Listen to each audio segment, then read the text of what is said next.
भूमि पूजन कार्यक्रम में हम सब के बीच में मुख्य अतिथि के रूप में मध्य प्रदेश शासन के मंत्री, हम सब के मार्गदर्शक सम्माननीय राधा सिंह जी का हम सब के बीच में आगमन हुआ। साथ में इस संसदीय क्षेत्र के लोकप्रिय सांसद माननीय डॉक्टर राजेश मिश्रा जी, सिंगरौली विधानसभा के लोकप्रिय विधायक रामनिवास शाह जी, भारतीय जनता पार्टी के यशस्वी जिलाध्यक्ष सुंदर शाह जी, भारतीय जनता पार्टी के वरिष्ठ नेता वशिष्ठ पांडे जी, रविंद्र चतुर्वेदी जी,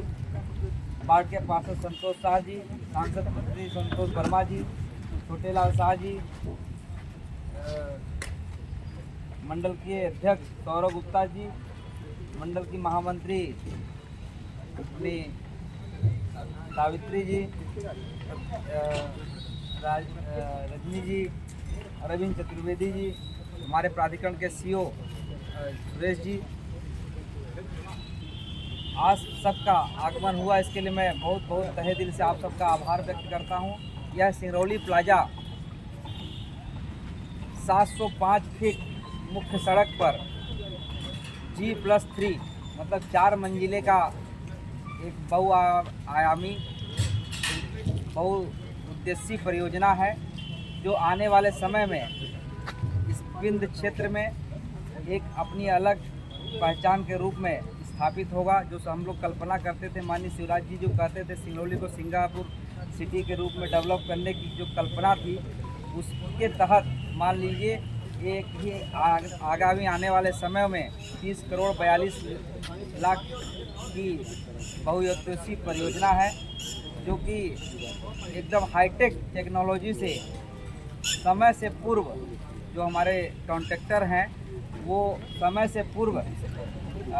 उनका ये आश्वासन है कि हम समय से पूर्व आपको निर्माण करके देंगे। ये जो परियोजना है ये अभी मध्य प्रदेश में, मैं माननीय मंत्री जी को, सांसद जी को बताना चाहता हूँ कि अभी मध्य प्रदेश में गोदरेज सिटी जो इंदौर में बन रही है, वही एक वहाँ जो टेक्नोलॉजी यूज हुई है और DRDO ने अप्रूव कर, DRDO जिस टेक्नोलॉजी से बना है, फ्री कॉस्ट टेक्नोलॉजी, उसी से ये इसका भवन निर्माण है। और समय से अपने कॉन्ट्रैक्टर जो हैं वो उनका कहना है कि मैं समय से पूर्व जो हमारा 3 वर्ष का समय पीरियड है उसमें 3 वर्ष से पूर्व इसका निर्माण करके ये हम सबको सुपुर्द करेंगे। और आने वाले समय में सब सिंगरौली जो शहर है उस सिंगरौली शहर का एक केंद्र बिंदु होगा। ऐसी व्यवस्थित रूप से इसका निर्माण जो किया जा रहा है, इन सब में आप सब आए और आप सबकी जो भूमि पूजन में सहभागिता हुई, इसके लिए मैं तहे दिल से विकास प्राधिकरण सिंगरौली की ओर से आप सबका आभार व्यक्त करता हूं। और इसी प्रकार आप सबका समय समय पर प्राधिकरण को सहयोग और मार्गदर्शन मिलता रहेगा। मैं आगामी समय के लिए इसी भी अपने सारे प्रोजेक्ट को अपेक्षा करता हूं। अभी हमारा सामने कलेक्ट्रेट के जस्ट बगल में 7 करोड़ 16 लाख का ऑडिटोरियम, जो अभी सिंगरौली में सिर्फ हमारे NTPC और NCL के ही पास ऑडिटोरियम की सुविधा थी और हम आम जनमानस के लिए वो सुविधा नहीं उपलब्ध हो रही थी, तो हम कलेक्ट्रेट के जस्ट बाजू में 7 करोड़ 16 लाख की DMF फंड से सर्व सुविधायुक्त ऑडिटोरियम का हम निर्माण कर रहे हैं, जो अभी आने वाले 2-3 महीने के बाद आम जनमानस के लिए सर्व सुविधायुक्त एक ऑडिटोरियम का उपलब्धता होगी। साथ साथ अभी हम लोगों ने एक DPR तैयार किया है और उस परमिशन के लिए अभी जैसे ही सीमांकन हो जाएगा तो उसके लिए परमिशन के लिए है फाइल। एक 80 दुकानों की एक सर्व सुविधायुक्त चौपाटी, शहर में अभी चौपाटी की व्यवस्था नहीं है, तो हम लोगों ने एक सर्व सुविधायुक्त चौपाटी के व्यवस्था के लिए 80 दुकानों का एक नाइट कॉन्सेप्ट, रात को वो मार्केट लगेगा। और जैसे आप इंदौर वगैरह में आप देखते होंगे तो वो रात को उसकी सुविधाएं रहेंगी, रात को उनकी दुकानें लगेंगी, आप अपने परिवार के साथ उसका उस मार्केट में अपना वो कर सकते हैं। ऐसे एक चौपाटी का हम निर्माण कर रहे हैं। साथ साथ हमारे 3 प्रोजेक्ट अभी एक पजरे में सेल में है,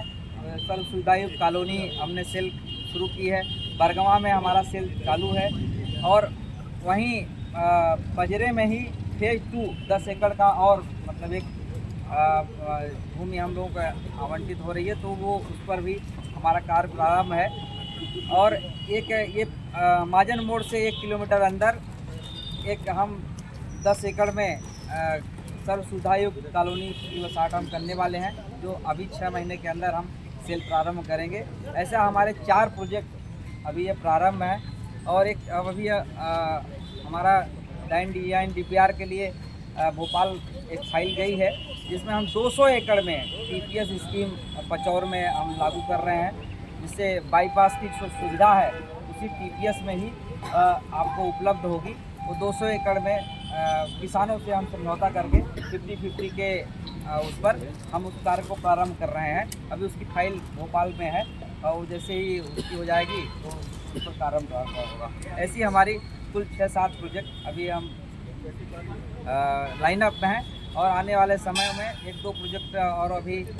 DPR तैयार हो रहे हैं, जैसे हमारे ऑफिस का है और एक विवाह घर का है। ऐसे 2-3 प्रोजेक्ट तैयार हो रहे हैं और उससे आने वाले समय में प्राधिकरण एक लाइनअप स्थिति में और एक व्यवस्थित संस्था के रूप में आप सबको समक्ष दिखाई देगा। बस 2 शब्दों के साथ मैं अपनी वाणी को समाप्त करूँगा।